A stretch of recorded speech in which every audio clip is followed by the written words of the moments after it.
खूब सुंदर सुंदर गायक पड़ल बालोग नु लेकिन जो आज के डेट में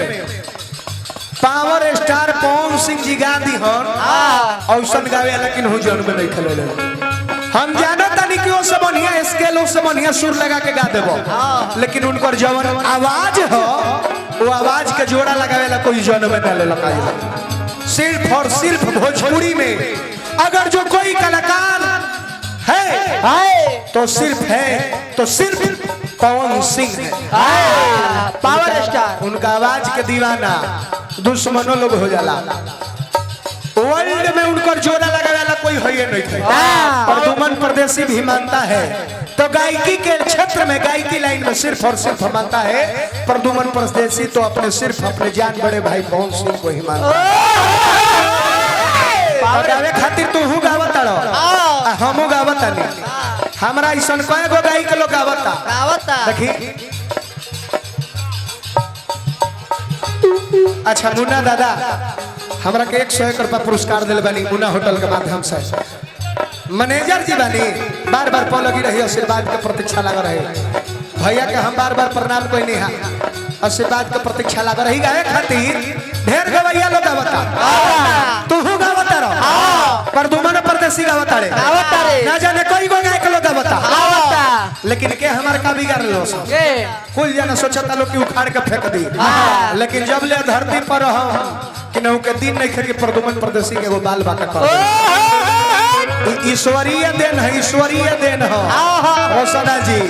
गौर करो अरे मर देते नहीं अच्छा बंगाली गीत तो उहे गो समझता रहता उनका के बैठा के अपना दल में सुना देता उनका कानों में सुना देता हाथना लोग बंगाली थोड़े बुझता कि तू गौलो हो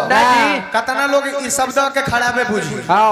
ई शब्द खराब ना हो लेकिन कितना लोग शब्द के खराबे बुझी कहता रे बंधु 3 दिन तोर बाड़ी गेलो खपेला बना रे बंधु 3 दिन अच्छा बाड़िए खाली गए रहो बाड़िए देखलो और जगह ना देखलो त लेड़वाड़ी में कहे ना चल गेलो भेटा जी तो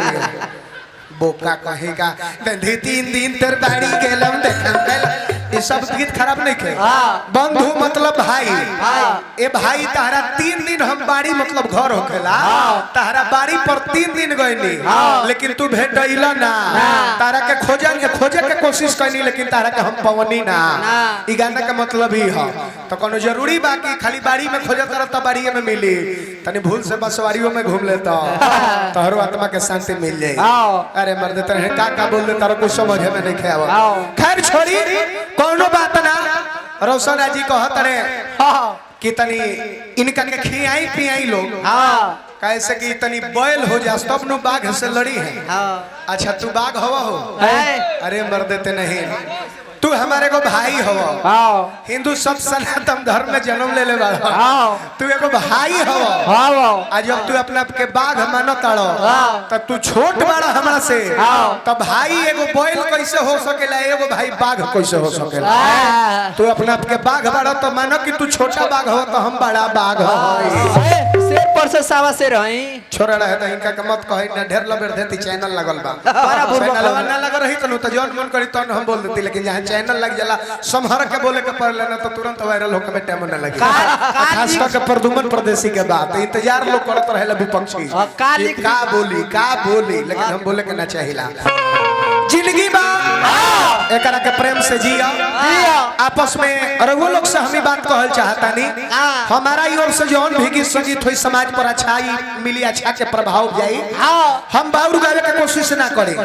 समय हमरा के बाउर बना देवेला तो हमरा बाउर बने में टाइम ना लगेला समय के अनुसार गीत संगीत प्रदुमन परदेसी गावेले लेकिन श्रोता समाज से यही आग्रह करो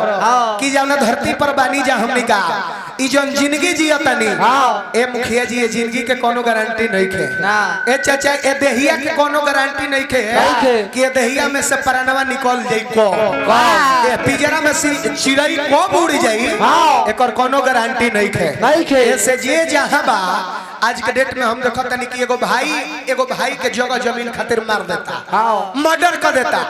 धन संपत्ति लूटे खातिर उनका के गर्दन रेत देता, आपस में गांव जवार के लोग झगड़ा करता। लेकिन ध्यान दिरवा सब की जगह जमीन ही जे रह जाई वो हमनी के साथे जाई ना। बस इंसान के नाते हम समझावतनी इंसानियत एगो बात की जे जहां बा कोई आपस में झगड़ा मत करो, सब कोई प्रेम से जिंदगी जियो। 4 दिन के चांदनी बा फिर अंधेरी रात में घूमे।